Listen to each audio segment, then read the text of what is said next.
السلام علیکم ورحمۃ اللہ وبرکاتہ۔ ناظرین، روزے کی حالت میں بیوی سے ہم بستری کرنے سے روزہ ٹوٹ جاتا ہے اور اس پر کفارہ بھی ہے اور قضا بھی ہے۔ کفارہ ایک غلام آزاد کرنا ہے، 2 ماہ کے مسلسل روزے رکھنے ہیں، یا پھر 60 مسکینوں کو کھانا کھلانا ہے۔ جیسا کہ حضرت ابو ہریرہ رضی اللہ تعالیٰ عنہ سے روایت ہے کہ ہم نبی اکرم صلی اللہ علیہ وسلم کے پاس بیٹھے تھے کہ ایک صحابی آئے اور کہنے لگے، یا رسول اللہ میں ہلاک ہو گیا۔ نبی اکرم صلی اللہ علیہ وسلم نے پوچھا کیا بات ہے؟ اس نے کہا میں روزے کی حالت میں بیوی سے صحبت کر بیٹھا ہوں۔ رسول اللہ صلی اللہ علیہ وسلم نے پوچھا کیا تو ایک غلام آزاد کر سکتا ہے؟ اس نے کہا نہیں۔ نبی اکرم صلی اللہ علیہ وسلم نے دریافت کیا کیا 2 ماہ کے مسلسل روزے رکھ سکتے ہو؟ اس نے عرض کیا نہیں۔ نبی اکرم صلی اللہ علیہ وسلم نے پھر پوچھا کیا 60 مسکینوں کو کھانا کھلا سکتے ہو؟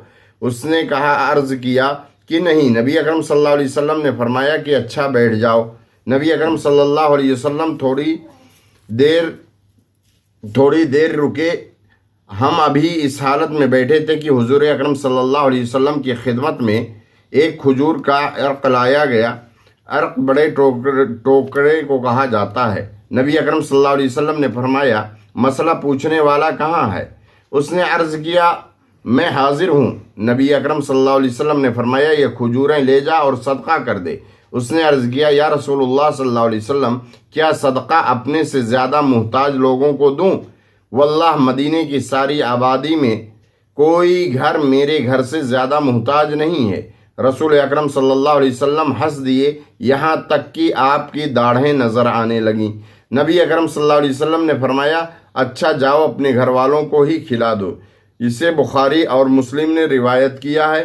پتہ یہ چلا روزے کی حالت میں بیوی سے ملنے سے روزہ ٹوٹ جاتا ہے اور اس پر قضا بھی واجب ہو جاتی ہے اور کفارہ بھی۔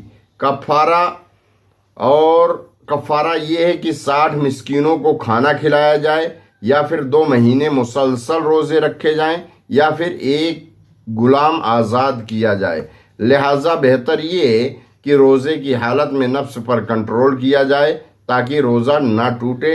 اللہ رب العالمین ہمیں اس بات کی توفیق دے کہ ہم اس حدیث پر عمل کریں اور زیادہ سے زیادہ لوگوں کے اندر اس حدیث کو پھیلائیں تاکہ جو لوگ مسئلے کو نہ جانتے ہوں ان تک اس مسئلے کو یہ مسئلہ پہنچ جائے۔